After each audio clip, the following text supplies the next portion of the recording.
My name's Peter Fitzgibbon. I'm the president of Friends of Palestine in Tasmania, and it gives me great pleasure to have work in collaboration with the Tasmanian branch of the Australian Institute of International Affairs to bring Professor Peter Greste to Hobart. These collaborations are possible when we can share resources and bring the opportunity to have someone speak to us directly, which is great.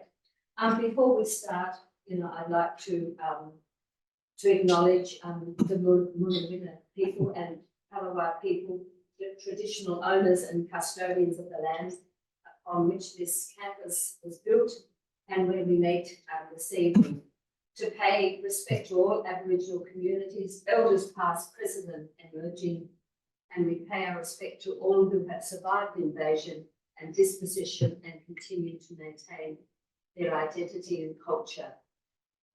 As I say, it's a great opportunity to have someone of Peter's lived experience to talk about this topic tonight, as well as his analysis and his ability to give us the context about journalists and the challenges of reporting at the front line at times like this. And of course, we have an interest in what's happening in a number of conflicts around the world, whether it be both in Gaza, in the Ukraine, in the Sudan, and Peter will certainly bring his experience of what that means. But I think we're also interested in how it plays out domestically, how we receive news, how our own social and political and cultural institutions are impacted by conflicts such as this, and how we as consumers of the media and help shape those debates. So it's a great pleasure to introduce Peter, and we'll have Professor Tim McCormack to speak after Peter as well, and wrap up and time for questions. So thank you. Thank you very much.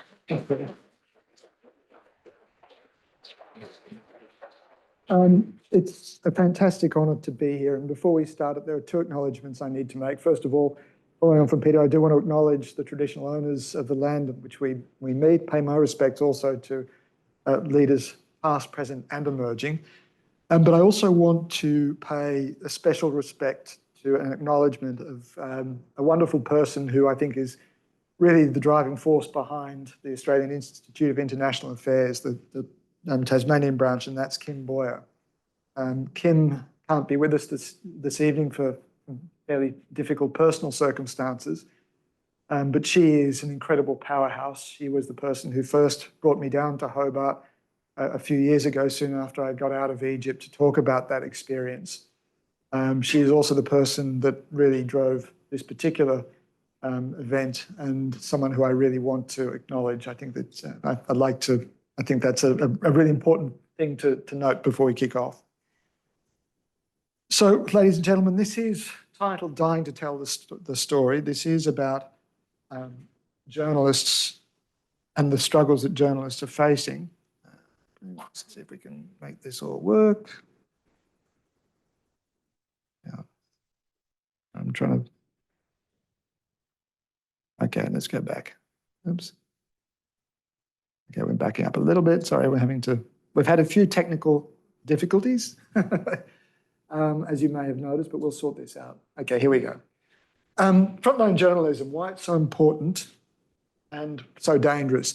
Obviously, the theme of this evening is to focus on journalists and journalism, but I really want to make the point here that this is not about us. The journalists are the people that we're going to be dealing with and talking about, but this is about, when I say us, I mean all of us. This is about democracy. This is about the role that journalists play, or journalism plays. One of the difficulties, in my other life, I've been working with the Alliance for Journalist Freedom on legal reform. And one of the real challenges we've got is to talk about how we define the thing we're trying to protect. That is, traditionally, it's been journalists. And what we've come to realise is that that's misdirection, because, as I said, it focuses on the individuals rather than the importance of journalism itself and the role that it plays in our democracy. And that is what we are trying to protect. in the same way that what we are talking about today is the role that journalism plays in informing us. The journalists themselves are only the people that are on the front line, but this is all about us and our ability to have good, nuanced conversations, well-informed conversations that really underpin a democracy and public debate and public decision-making. So, dying to tell the story. Let's start with a few statistics. This graph is taken from the CPJ, the Committee to Protect Journalists. It's going to give us a bit of historical context. And it looks at the numbers of journalists who've been killed since the CPJ started counting the numbers in 1992. This is that bar chart all the way down here at the far right-hand, the far left-hand end of the scale. Things got really bad in 2007 when 113 journalists were killed on the job, journalists and media workers. In 2023, things were also pretty grim when 99 journalists were killed on the job. But what I want to draw your attention to is the overall shape of this graph, because I think it tells us a really important story. You'll notice in the early 1990s, there's a little hump there. And that really points us to three conflicts that were responsible for a lot of journalist deaths. There was, of course, the civil war in Yugoslavia, the former Yugoslavia, the collapse in Bosnia, Croatia, and Serbia. There was also the genocide in Rwanda and the civil war in Somalia. Now, a lot of the journalists that were killed in those conflicts were local journalists who were caught up in the wider ethnic conflicts. And so they were murdered as much for their ethnicity as they were for their professions. Then things died off when those conflicts faded away and things settled down for journalists in the late 90s. And then they started to pick up again. And there was a bit of a spike in 2001, 2002, it dipped down a little, and then we see a fairly steady increase with a couple of anomalies through the years. But by and large, things got really bad in the 2007, 2009, 11, 12, 13, and then that started to tail off until we ended up with something of a historic low around 2020, 2021. Now, I remember I was talking to a Somali friend of mine. Somalia was particularly bad for a lot of journalist deaths in the early teens.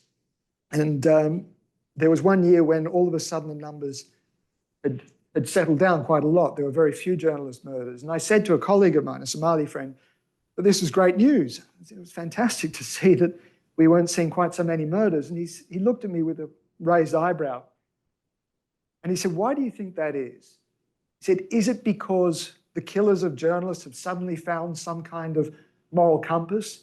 They realized the error of their ways and decided that this actually isn't such a good thing to do? Or is it perhaps because the journalists themselves have realized that the stories that need to be told, the ones that challenge the people with power and authority, are actually not worth dying for?" And that, I think, tells us a lot more about why we saw a tail off in the numbers of journalists being killed through the late teens. Of course, now we have that spike, 2022 and 2023. 2022 is, of course, the invasion of Ukraine, the Russian invasion of Ukraine. And 2023 was the war in Gaza. We'll talk more about the war in Gaza shortly. Why this is happening, I think this next graph will tell us a bit more. This is about the numbers of journalists imprisoned. And again, note the very similar shape. That peak of that hump in the early 90s, the tail off through the late 90s, and then the numbers start rising again from 2001 all the way through to 2022, when a record number of journalists were imprisoned, 367. Last year, the numbers were down a little bit to 320. There's just something I want to point out about the nature of these statistics. Rather than tallying up the numbers of journalists who are in prison every single day in the way that they do those who have died, the CPJ takes a snapshot on December the 1st each year. It's a prison census. That's because journalists are being arrested and released all of the time. And so to make the statistics comparable, to give us a clear sense of the trends, all of these numbers refer to the journalists in prison on December 31st of any given day, of any given year rather. And the reason we saw the dip in 2023 was because Iran, previously one of the world's most prolific jailers of journalists, decided to release a lot of them on bail pending sentencing. So this is deceptive. The numbers are still very, very serious indeed. Presently, the world's leading jailer of journalists is China. There are 44 in prison. Most of those journalists are either Uyghurs or journalists who are covering the crisis with the Uyghurs in Xinjiang. Myanmar is next up with 43. Belarus has 28 in prison, Russia 22, Vietnam 18.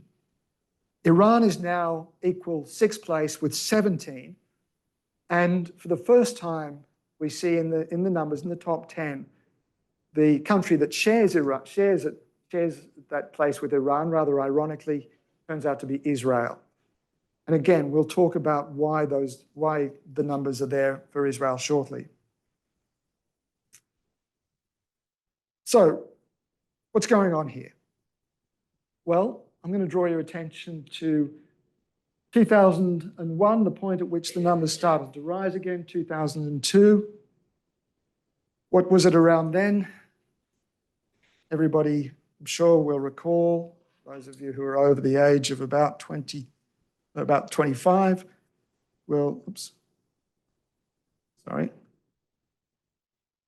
remember this moment. 9/11. Prior to 9/11, most of the conflicts were over tangible things. Things that you could literally put your finger on. Land, water, ethnicity, that kind of stuff. Now, it's always dangerous for journalists to be operating in these kinds of environments, as it is when you're witnessing, your job is to witness things that a lot of people with guns would rather keep hidden. But by and large, journalists in those conflicts were not participants, they were observers. But 9/11 changed the dynamic. 9/11 forced us into, or created that war on terror. A war, as a friend of mine joked, on an abstract noun. It's a war that we can never win, and it's a war that we can never end. Remember that there were so many pieces of legislation, incidentally, that were passed in the name of the war on terror because the government said it needed these extra security measures at a time of crisis. And unlike conventional wars that eventually end and you can then repeal those pieces of legislation because they're no longer necessary, in the war on terror, this will always be with us. No politician is going to stand on the deck of an aircraft carrier and say, thank God we've won this thing. We can declare victory. We can now roll back all of those extraordinary powers that we gave ourselves in the name of the war on terror and get back to normal life. For journalists, it put us in a very difficult position when this guy stood before a special joint session of Congress, George W. Bush. And there was one remark, at the time I felt really uncomfortable about it, but I also didn't really understand what was going on here until I started to do a lot more thinking about it. And that was this remark. He said, in this war on terror, either you are with us or you are with the terrorists. Now, why is this so significant? Well, the job of journalists, of course, is to interrogate all parties to a particular conflict. We don't take sides. We don't pretend to be propagandists, or at least when you're doing a job properly, you don't pretend to be a propagandist for one side or the other. Your job is to cross those lines. But when you're facing a statement like this, and you cross the line, then instantly you become the enemy. This is not an abstract idea. What we saw was the nature of conflict change from a war over things to a war over ideas. And in this war of ideas, the space where ideas are transmitted, by definition, becomes a part of the battlefield. And so journalists, whether wittingly or unwittingly, become combatants, become participants, become targets in the war on terror. Information is seen as a part of the battlefield, as a part of the ammunition in a war of ideas. There's one other statistic that I think also helps us see this a little bit more clearly. This is, for those of you up the back who can't quite see, this is a graph of the charges against journalists. The CPJ has done an analysis of the charges journalists have been facing. And they found that of the 320 journalists who were in prison last year, 168 of them, that's this yellow segment here, 168 are facing what the CPJ describes as anti-state charges. So those are things like sedition, like treason, like false news with intent to undermine national security, and yes, as I know full well, terrorism charges.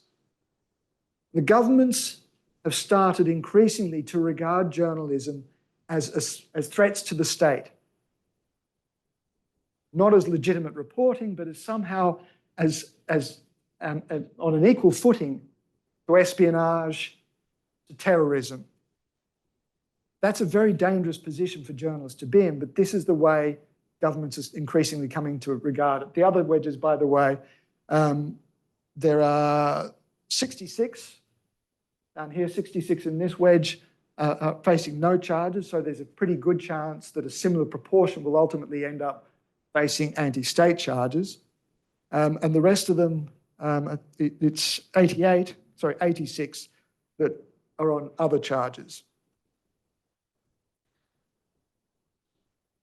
The Marriott cell. This is a bit of my own experience to put my own context into this. I was working in Egypt in 2013, covering the ongoing political crisis in Egypt at the time.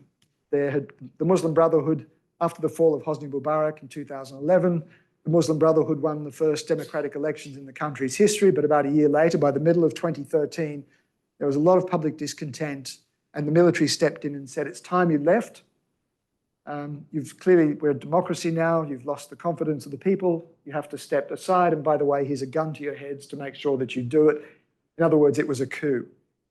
And so there was an interim administration that was in Egypt at the time, and me and my colleagues were there doing, as I mentioned earlier, what journalists are supposed to do, and we were speaking to all parties to the conflict, and that included the Muslim Brotherhood, which was the most significant political force in the country at the time. Now, the government had started accusing the Brotherhood of being involved in acts of terror, but we felt that, as I said, as the previous government, effectively the opposition, we had an obligation to speak to them and get their views on the kinds of steps that the interim administration was taking. And so we found ourselves in prison. And the charges we were facing were, guess what, aiding and abetting a terrorist organisation, financing terrorism, being members of a terrorist organisation, and broadcasting false news with intent to undermine national security.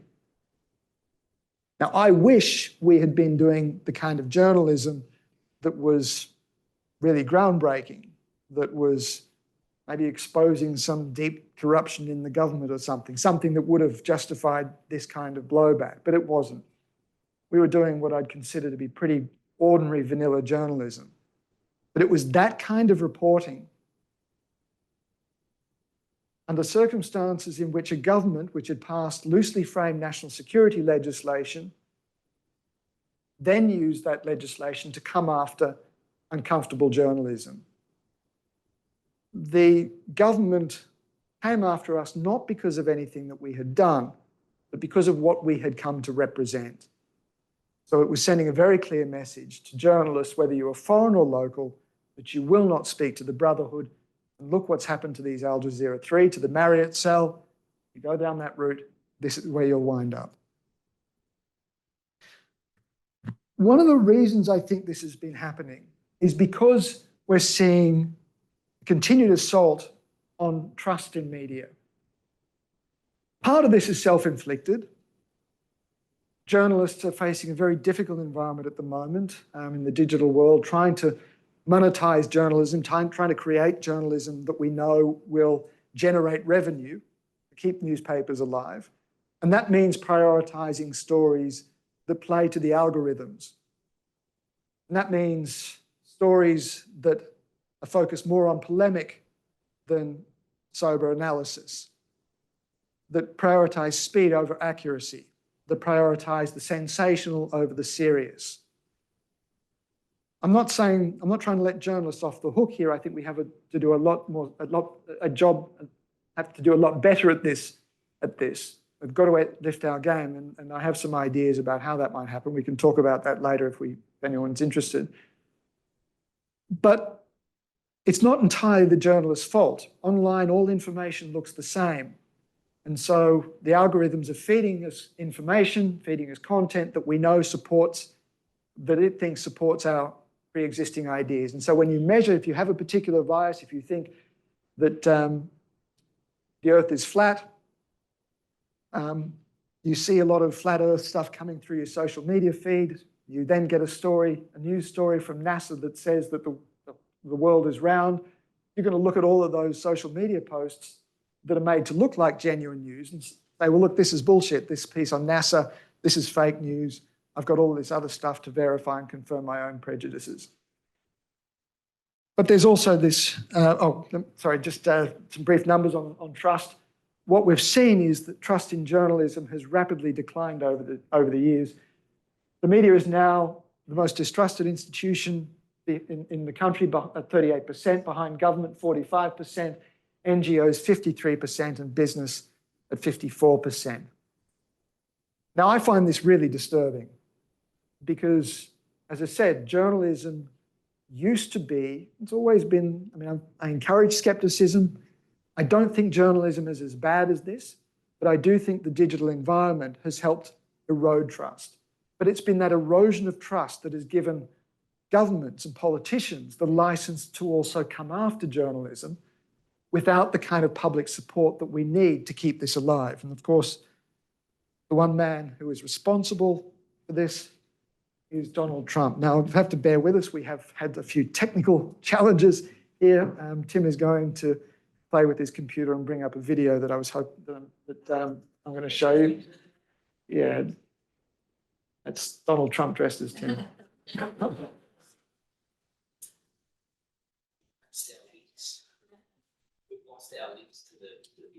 Have we?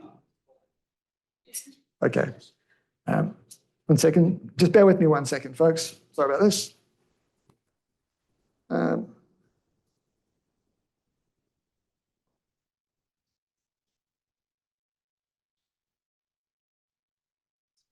That's okay.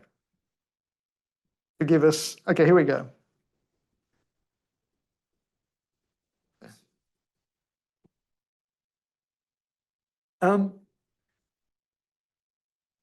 Yeah, while we're waiting, I think this whole question of trust is a really serious challenge. I mean, we know we need to trust governments. One of the things that we are trying to do at the AJF is establish a mechanism. Okay, we'll come back. During the campaign that we would create 3.3 million jobs in the short time. Everybody back there, the fake news media, look at all of them.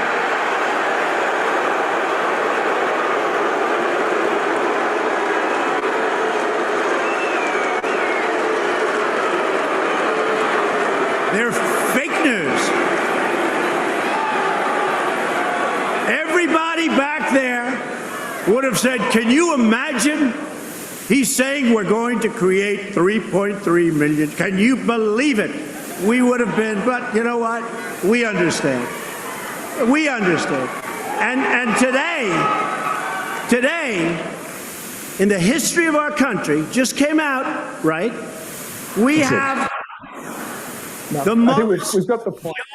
When Donald Trump makes these kind of remarks, fake news media, the mainstream media, these kinds of remarks were repeated time and again across the United States. We see that now being reflected in our own politics in a lot of places. And overall, what we've seen is the license again for politicians and for the public to devalue and degrade their trust and their confidence in the journalism that we receive. I recognize that journalism isn't perfect. I recognize that it is a deeply flawed institution. But I promise you, even those news organizations who you're fairly skeptical of will be producing journalism that is fundamentally solid and sound. The editorial processes and the ethics and standards that underpin most journalism give it the credibility and authority that we should be paying attention to. I'm not saying that we have to accept everything we read in our newspapers at face value, but what I am saying is that it can and should be trusted more than it presently is. This is something also that deeply disturbs me. I thought I'd throw this in. This was a T-shirt that was seen at quite a number of Trump rallies, and you could purchase online. It says "Rope Tree Journalist," and in red underneath it, it says "Some assembly required." So, frontline journalism. What does this mean for frontline journalism? I want to go back to Afghanistan in 1995, and this also goes back to the discussion that we were having a moment ago around the nature of the war on terror. 1995 is a useful benchmark for me because it's a kind of pre-9/11 era, and it gives us a chance to look at how things were before 9/11, before the war on terror actually began. This is a photograph of the Taliban, and it's a photograph that I took when I was in Kabul in 1995 working for the BBC. This was a time when I crossed the front lines routinely to speak to the Taliban, often drink tea with the Taliban. It shows us that the Taliban never saw me as the enemy. They saw me as a legitimate player on the battlefield. They didn't necessarily understand or like my theology, but that was okay because they weren't fighting, they weren't at war with me. They were at war with the Mujahideen factions that had spread anarchy across the country, and the Taliban were trying to bring stability. They were using a very deeply fundamentalist and I think quite toxic version of Islam as their guiding theological principle.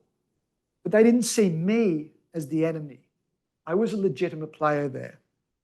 If we go forward to 2001, this is the coffin of a very dear friend of mine, Maria Grazia Catulli, an extraordinary Italian journalist. After 2001, after 9/11, the Taliban fled Kabul, and Maria and a group of 4 other journalists were traveling as a part of a much larger convoy from Pakistan through Jalalabad up to Kabul. In a town called Sarobi, their convoy was ambushed, was intercepted by the Taliban. And they took all of the journalists out of the convoy, they let everybody else go, and they took the journalists into the hills outside of Sarobi and they murdered them all. They gunned them down, including Maria. The gunmen who were responsible for the killing were eventually caught. In their trial, they acknowledged what they had done. They said that they were acting on the orders of the senior Taliban commanders to go after journalists, not because they were regarded as Westerners per se, but because of their role as reporters, because of their purveyors of an ideology that the Taliban deeply resented and felt threatened by. They were amongst the first real casualties, first journalist casualties in the war on terror. As a result of all of this, we've seen an uptick in journalist safety training. Journalists are doing the equivalent of combat training, combat first aid training in a lot of circumstances. Learning how to deal with sucking chest wounds, learning how to move and move around on battlefields, learning how to maneuver their way out of minefields, learning how to avoid snipers, learning how to avoid being tracked by spies, learning to avoid effectively being targeted and murdered for your work. It's a fact of life now for anybody who is operating on front lines, particularly in places like the Ukraine. Now, we're going to see a few more videos. I'm going to hand this back to Tim to Ukraine first, yeah. Ukraine has been particularly bad because of and Ukraine is a really good example. The Ukrainians themselves have gone to some lengths to try and control the message, but they've also recognized the utility, the power in allowing the media pretty free rein across the battlefields to tell their stories, their personal stories, because they're really comfortable in the legitimacy of their fight. The Russians, on the other hand, as we've seen with Vladimir Putin, are desperately concerned to suppress any legitimate coverage of the conflict. And so what we see is an example of what happened to The Ukrainian Sky people are News being team attacked that was from the working air, in from artillery, Ukraine. from ground troops and tanks. The debris of this war litters every street. But the government has warned for days of Russian saboteurs who've infiltrated the country to bring terror. Death squads who are attacking civilians in their cars as they flee. They do exist, as we found out. Tyre, isn't it? Oh, that's a bullet. That was a bullet. Sorry? No, it wasn't a bullet. It wasn't. Something blew up under us. Something went bang. Oh, there's a big hole. Okay. Oh, There's a bullet. Yeah. wait. Whoa! Whoa!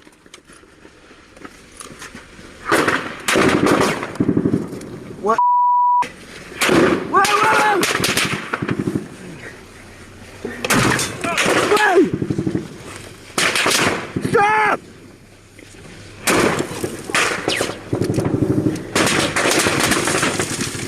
Where everyone? We think it's a Ukrainian checkpoint and a mistake, so we identify ourselves. British journalists! Journalists! Journalists! Journalista! Can anyone? You alright, Stu? Journalista! Is everyone okay? You okay, Dom? Yeah, I'm okay. Journalists! Somehow we have to get out of this, but the rounds keep coming. It's a professional ambush. The bullets just don't miss. Whoa! Where can we go? Shall I crawl? Can we crawl down the embankment? Andre! Whoa! Whoa! Okay, I can tell you that the journalist made it out of there, but not without sustaining some injuries to two of the team. As you saw with that photograph, that image before this, I brought this slide up, journalists are making some very difficult decisions about whether the extent to which they identify themselves and the extent to which they try and hide, they blend in with the environment. In other words, whether you wear combat fatigues, and whether you wear camouflage gear or whether you wear bright coloured or fairly distinguishing, very clearly distinguished body armour and vehicles. Most journalists, including these guys, identify themselves very, very clearly with big TV often or press taped onto their vehicles and wearing blue body armour with press or TV across their chests as well. And so it's pretty clear from this story and the subsequent investigations that the Sky News team was specifically targeted because the Russians knew that they were a TV crew. It was probably opportunistic, but there was no denying the fact that these guys were identified as journalists. They called out, the attackers would have known exactly who they were. Yep. So, sorry, this is what, sorry, Tim, can you pause it for a second? My apologies, I forgot, we were going straight to this video. Gaza is the next crisis that we obviously need to talk about. And you'll notice this is press, you'll see that what we're about to see is some fairly disturbing images of an attack on some journalists in Gaza. Through the Gaza conflict, we will talk about the numbers of journalists that have been killed. It's about 102, 103, depending on how you do the numbers. Hamas killed 4 Israeli journalists in their initial attacks on October 7. There were 4 other Lebanese journalists that were killed in an Israeli artillery strike over the border into southern Lebanon. And again, there's there's some dispute over what happened, but the journalists involved insist that they were clearly identified. The Israelis insist that they were targeting a militant position. And the rest of them, about 96 journalists, the rest are all Palestinians from the West Bank. This is what happened in one particular incident.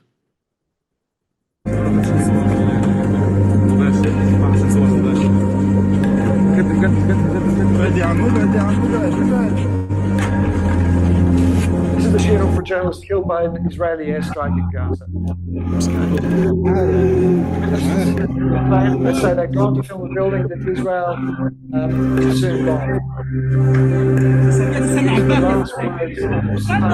للأسف تم تحذير برج حجي بالقصف قبل قليل، وتم إخلاء المنطقة بشكل كامل. النساء والرجال والكبار والأطفال والسيدات جميعهم أخلوا المنطقة بشكل كامل.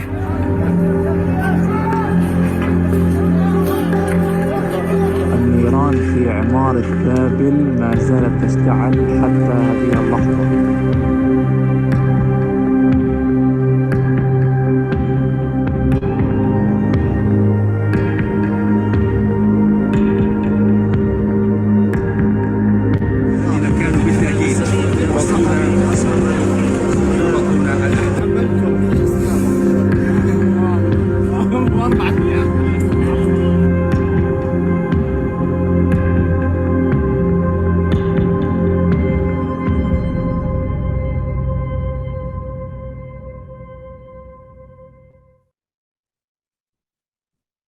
There was another airstrike around, I think it was January 7th, that killed an Al Jazeera cameraman and a freelance and a third photographer.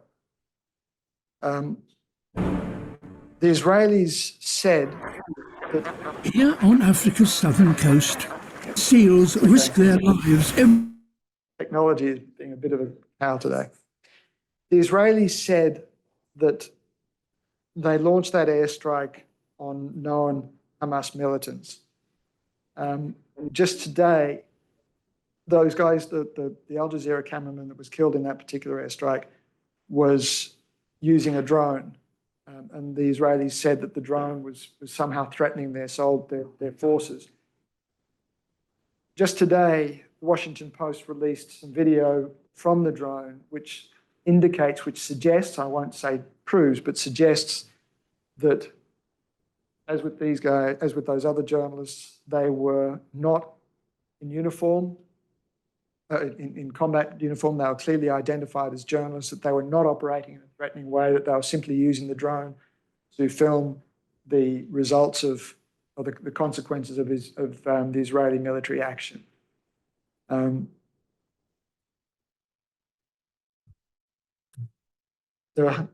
just going to spin through some of these figures, which I've already given you. It's all going to spin through quickly. There has been a UN human rights investigation into the numbers of deaths of Palestinian journalists. And the inquiry said, the evidence suggests the killings, injury, and detention are a deliberate strategy by Israeli forces to obstruct the media and silence critical reporting. I need to add at this particular point that the Israelis insist they are the only country in the Middle East that respects the free press. The Israelis say that they allow critical media to operate. The Israelis say that they respect civilian lives, that they do all they can to avoid civilian casualties, and that they are not targeting Palestinian, or not just Palestinian journalists, but journalists per se. Given the statistics, that's a difficult thing to hear. Yes, there will be some of those journalists who will be killed as a natural consequence of operating in a zone as violent as Gaza is at the moment, with more than 30,000 civilians killed. Obviously, some of them will be journalists, and if journalists are heading towards the gunfire rather than fleeing away from it, then certainly they will suffer higher casualties than most civilians. but it is hard to reconcile the sheer numbers, and there are certain circumstances in which it appears as though the journalists may well have been deliberately targeted. We'll need to see the results of further investigations, though, for that one. The other problem is that the Israelis are refusing to let any other journalists into Gaza. There have been a number of applications by the IFJ, the International Federation of Journalists, and a whole bunch of news organisations have all asked to be able to go into Gaza to report. The High Court of Israel has said that the Israeli government is justified in barring foreign reporters. So the only people we have that are able to operate there at the moment are the Palestinians themselves. Now, what are the rules of operating in a place like this? One of the problems that we have, particularly when it deals with a conflict like this, are those allegations of bias. The allegations that it's impossible for journalists to report, or the journalists are failing to report objectively. They're not giving us objective truth of what's taking place here. I want to talk about the myths of objectivity and balance. Objectivity implies that there is some way of presenting an objective version of the truth. I'm not talking about alternative facts here. I'm not talking about facts that can be weaponized or used for a particular purpose. There is such a thing as objective facts. But when you're constructing a story, you have to make subjective choices at every stage of the process. The stories you tell are a subjective choice as opposed to the ones you don't tell. The questions you ask and the questions you don't ask are subjective choices. Where you point your camera and where you don't point it. The order in which you place information is subjective choices. We're trained as journalists, something has to come first, and we're trained as journalists to put the most important piece of information at the top of the story. Now, what's more important? That there are still over 100 Israeli hostages still being held by Hamas, or that there are 30,000 Palestinian civilians who've been killed? If you're an Israeli, then those hostages, especially if you're a family member of one of those hostages, then the number of hostages is always going to be the most prominent thing on your mind. Of course, if you're Palestinian, it's those 30,000 deaths and the countless others who are still yet to die in the conflict. It's a subjective choice. Whichever way you go, you cannot win. You're going to upset someone. And so the idea of objective truth is something that always gets journalists stuck, and it draws huge amounts of criticism because in a conflict like this, people are going to stand on one side of the line or the other, and they will see any reporting that prioritizes information that they disagree with as biased or as not objective. And the same is true of balance. Again, if we go to the flat earth idea, if you believe in the flat earth, you're a journalist. No, if you're a journalist, it's not balanced to find a story about NASA talking about how the old world is round and then going to find a flat earther to provide balance. That's not balance. If we have a story that says that Israel has, bombed another building and killed an X number of civilians, it's not balanced to go and find an Israeli who say they're not, that hasn't happened. We have to include an IDF statement, but you've still got to go out there. As a friend of mine said, rather indelicately, she said, if someone says it's raining and someone else says it's not, then the journalist's job is to look out the fucking window.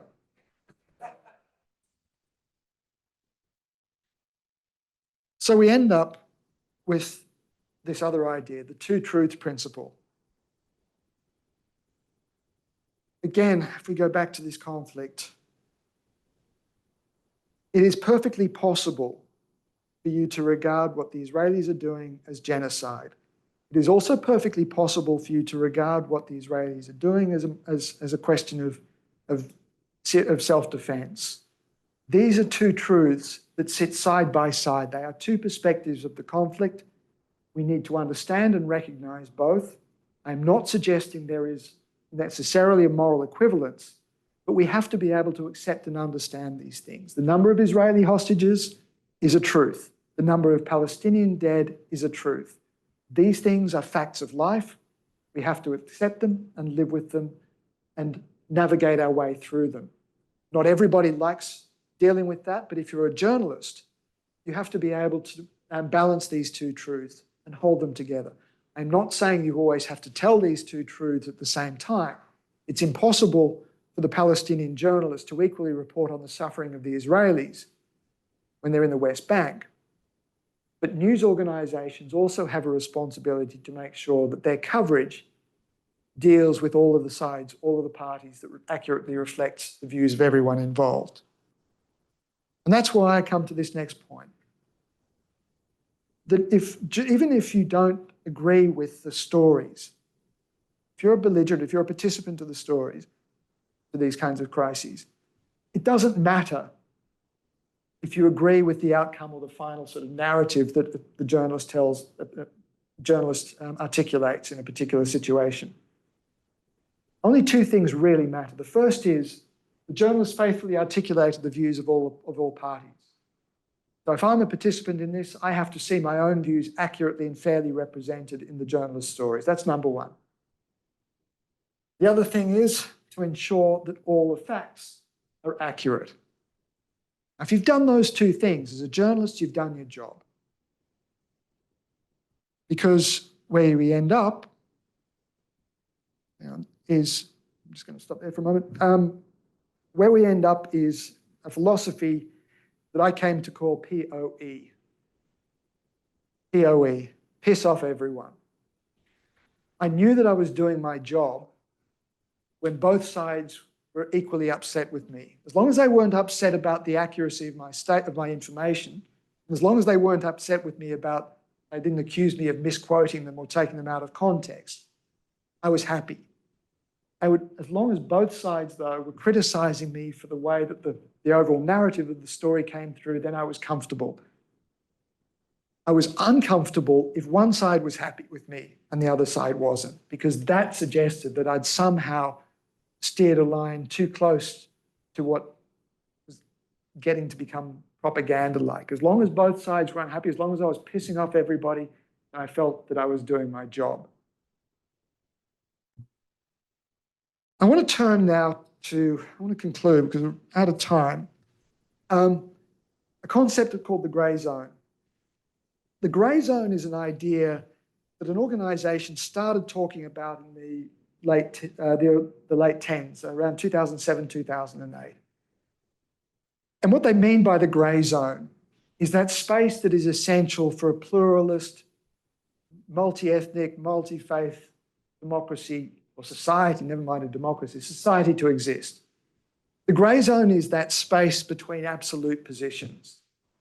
It's the position that journalists, artists, writers, speakers depend on for their art, for their craft. It's that space that allows us to have meaningful debates and discussion where we can have disagreements without descending into violence. Now, the organisation that coined this idea, that came up with the concept of the grey zone, wasn't some fancy pro-democracy organisation. It wasn't Amnesty International. It was an organisation called Islamic State. And it published that concept in a magazine called The Beak, which was their propaganda magazine. And you can't, most of you may not be able to read it, but the subtitle to the cover story of this magazine, this edition of the magazine, was The Extinction of the Grey Zone. Because the whole point of Islamic State was to create a division, and ISIS, and Al-Qaeda rather, was to create a world, a binary world, in which it is impossible for Muslims of faith to live alongside Christians or anybody else of any other faith. They wanted to create this binary world, a black and white world. And in this story, a world in which it's impossible also to have the kind of debates that we're having now, the kind of debate that I mentioned around political expression, about freedom of expression. And in this story, they quoted one man very prominently, and very favourably as supporting the idea of the grey zone, as supporting the mission that these guys were undertaking. And that man was George W. Bush, in which he said, in this war on terror, you are either with us or you are with the terrorists. Ladies and gentlemen, this is why I think journalism is still so critical to the debates and the conversations that we are having today. Thank you very much.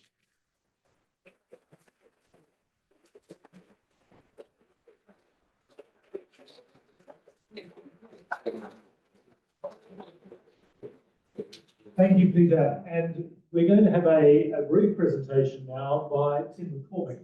So Tim is the professor of international law here at the University of Tasmania, and also a special advisor on war crimes to the prosecutor at the International Criminal Court. And he's going to outline for us the war crime of intentionally targeting journalists covering armed conflicts. And he's speaking in his personal capacity and on behalf of the ICC prosecutor. Let's welcome Tim.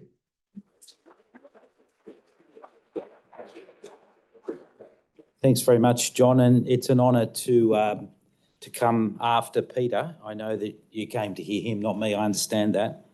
He's a great Australian, and it's a real privilege for us to have him here in Tasmania. But with Peter's blessing, I thought it might be good just to explain very briefly the legal framework that purports to protect journalists in armed conflict. So there are really three points I'd like to make. The first one is a brief summary of what that legal protection is. The second one is the challenges of prosecuting this particular war crime. And the third, the importance of prosecutions happening for this particular crime, I mean.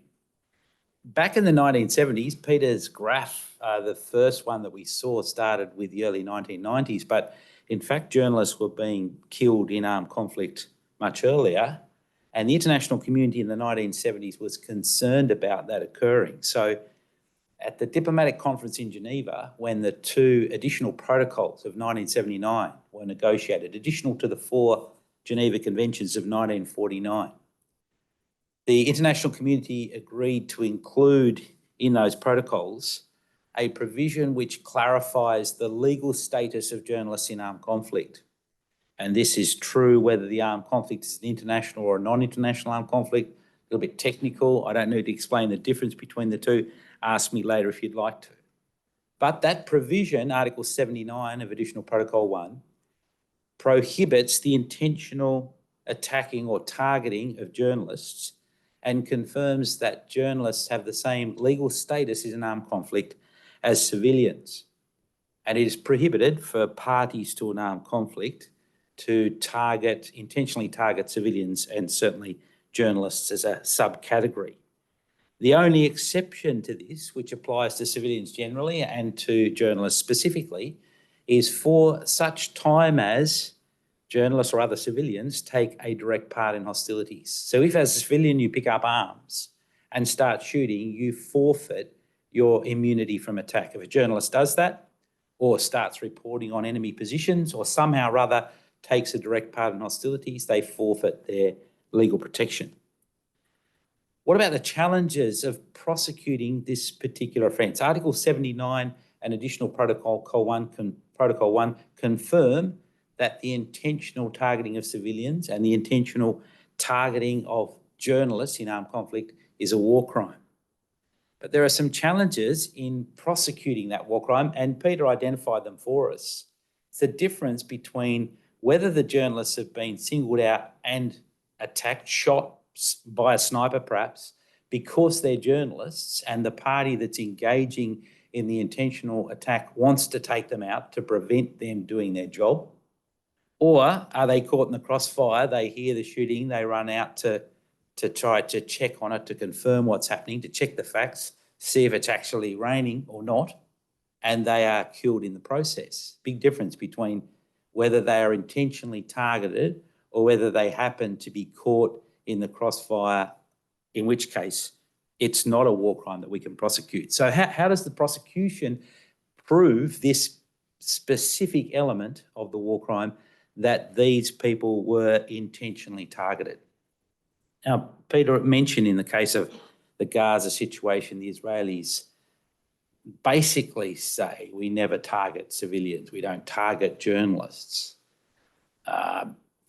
Jesus, when he spoke to the disciples in Matthew 7, said you have to be careful of people who say one thing and do another.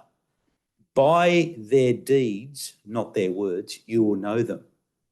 And in my view, this is definitely a personal view, there's a big problem with the number of journalists that have been killed. Shireen Abu Akleh, for example, from reporting from Al Jazeera, was allegedly shot at 200 metres through the head with no other crossfire going on. That's a big problem in terms of intentionally targeting journalists. So we would have to, as a prosecution, look at the factual situation. The onus would be on us to prove that this person was intentionally targeted. And I think a pattern of conduct might help establish a context or a mode of operation that is going on. Why is this war crime important to prosecute? I don't know of any prosecution of this war crime previously. Tried to do some searching on that at the national level, certainly at the international level. It's never been prosecuted. And it seems to me that in the absence of charges being laid and individuals being held accountable, it's easy for parties to a conflict to say one thing and do another and believe that they will act with impunity in the process. So the Reporters Sans Frontières organisation has raised the allegation, made a complaint to the prosecutor of the International Criminal Court in relation to a pattern of conduct in Gaza. The prosecutor will have to decide whether he includes that particular crime amongst those his team is currently investigating. But from my perspective, the laying of charges and the bringing of a case in relation to this particular war crime would send a very clear message of criminality and the potential challenge to impunity that flows from that. We've seen that in a number of novel war crimes that haven't previously been prosecuted, and how important the establishment of a precedent then becomes. I don't want to deprive you of Q&A. Let's have some.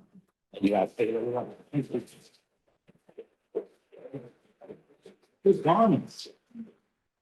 Good timing. Peter and Tim, I'm sure would both be happy to answer any questions that you might have, but there's one right off the back there. Rob lady. Okay. I'm just asking on behalf of someone else. The current indictment and imminent extradition of Aussie award-winning publisher Julian Assange sets frightful new precedents of extraterrestrial reach and the criminalisation of routine journalistic acts via the US Espionage Act. What role do you think Western democracies have in setting international standards of human rights and press freedoms? Would you briefly summarise the question?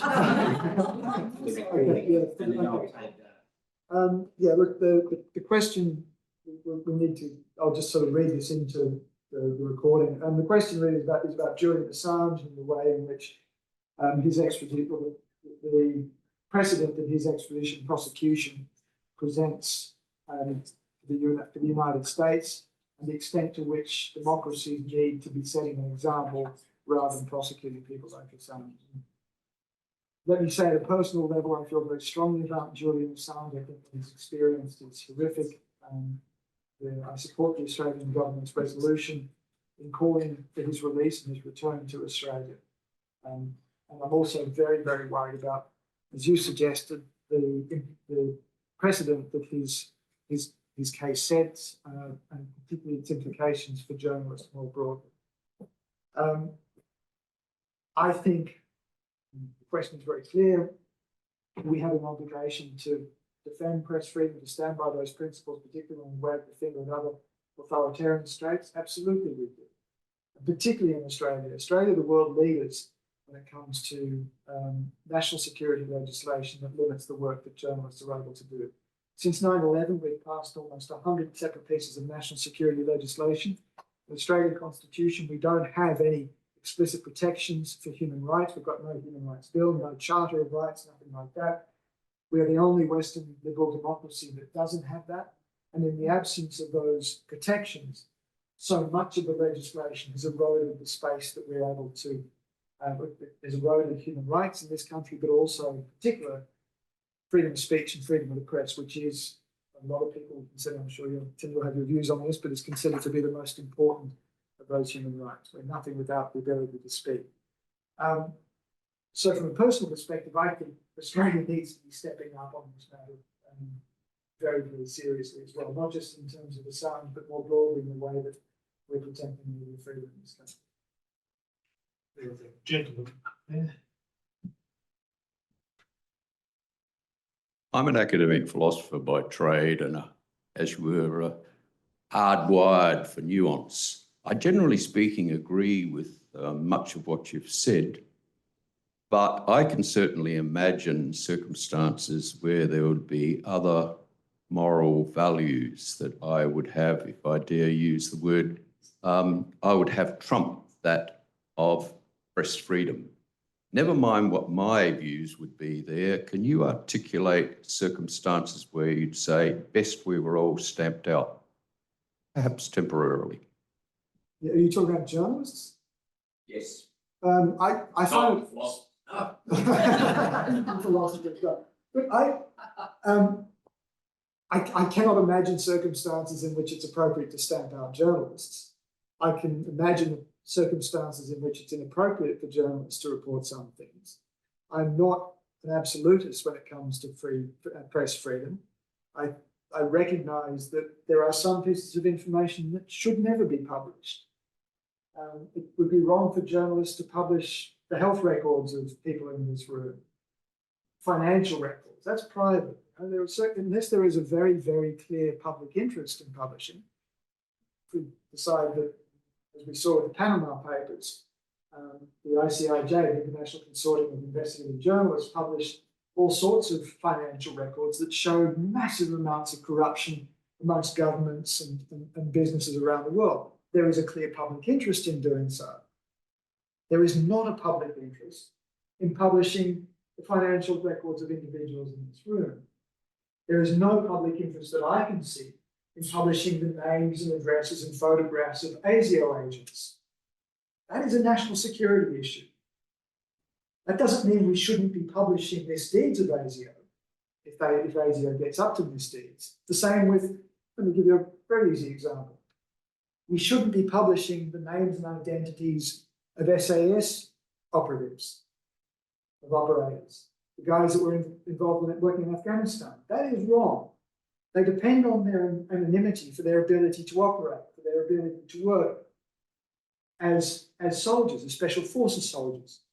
But it is absolutely in the public interest to publish evidence of war crimes by those soldiers.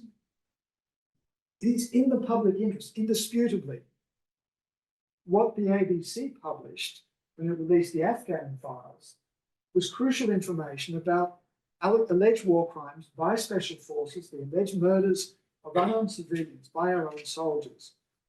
Nothing that the ABC published has ever been shown to undermine national security. What it did do was expose a critical public debate that we opened up a critical public debate about the conduct of our special forces and the impact that has on our national security, because I promise you, Afghans knew what was going on. Afghans knew what the Australian soldiers were up to. And Afghans would have been used, and the Taliban would have been using that as a recruiting tool. It's exposed us to more attacks, not diminished it. So forcing that debate has been good for national security in mind. So yes, there are some things that we shouldn't be publishing. But there are certainly plenty of things that should be. Further questions? Yeah, can you sort of... Can you just wait for the microphone? I think we just need it's for the recording. You mentioned earlier, Trump sort of being involved in creating a situation where, there was a sort of people incited to be angry at journalism. And I would say as you mentioned before, like with the war on terror, journalists played, unfortunately, and media organisations played a massive role in selling the invasion of Iraq. And they also played a big role, unfortunately, coming back to Julian Assange, in smearing him in the early days.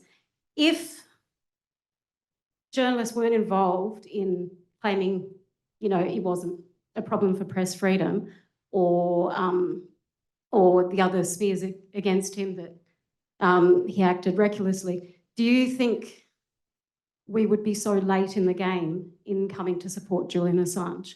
Do you think journalists took too long to defend him and press freedom in his case?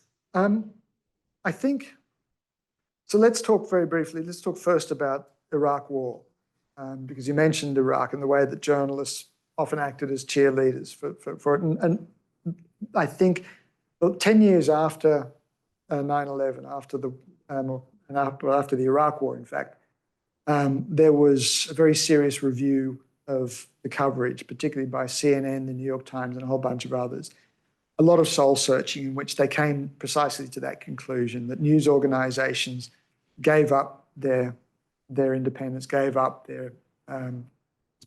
their bought into the rhetoric that we were being sold, became cheerleaders for the invasion, became cheerleaders for the war, and encouraged or helped us go down a path that was patently, absolutely disastrous.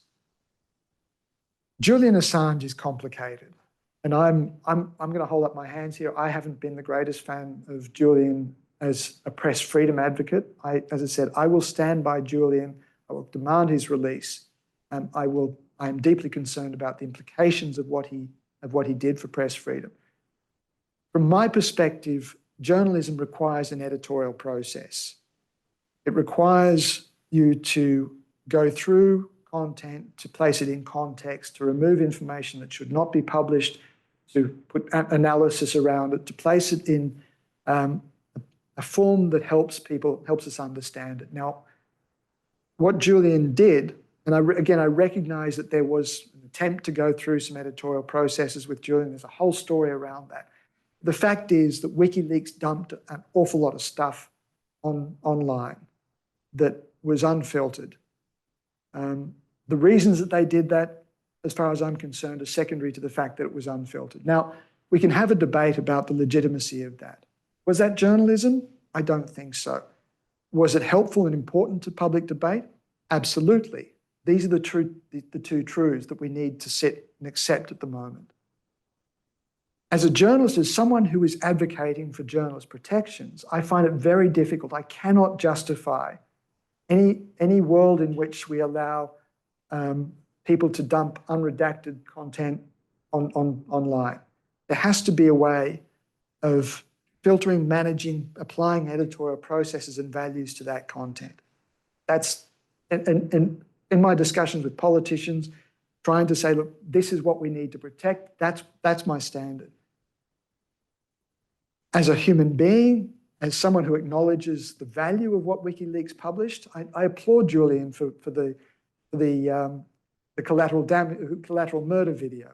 I applaud him for the debate that he opened up. It was absolutely vital. I defend Julian as a human being. I agree that his human rights have been violated. His freedom of speech under the First Amendment needs to be protected.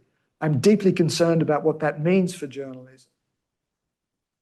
And so it's a really complex, nuanced debate. Yes, I think a lot of news organisations have failed in their responsibility to speak up for Julian and for what he represented. But I cannot go that extra mile and say that this is a press freedom issue. This is a human rights issue. It is a freedom of speech issue. But that's where we start to get into difficulty. Right? I'm going to have to draw it to a conclusion there and pass back to Peter to thank our guest speakers. Look, thank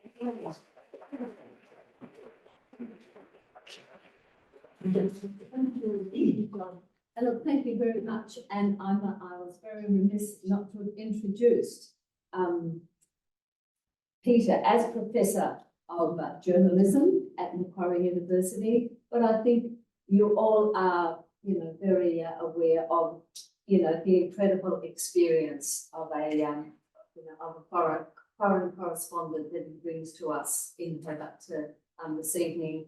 And, you know, his reporting his own experience of imprisonment and, you know, the awards that he has justly earned, which have been wonderful. A big thank you to Professor Tim McCormack for both his contribution and his support by allowing us to be able to come to the law school this evening. And a big thank you certainly to Kim Boyer from all of us that work with her and her collaboration and vision to bring us together, and to John. But thank you all very much, and for coming tonight. And you know, we seeing you all here makes us all, I think, even more intent to look at ways that we can create and have people of this caliber to you know, for us to reflect and think and take action in the world that we live in today. The good news is, as you've seen, this has been recorded, and there is such a thing called the Australian Institute of International Affairs YouTube channel. So all of you that may want to look at it again, or who have friends that may be interested and who couldn't make it tonight, but you want to share that around. Thank you very much. So yes, good evening, and hope to see you again here again.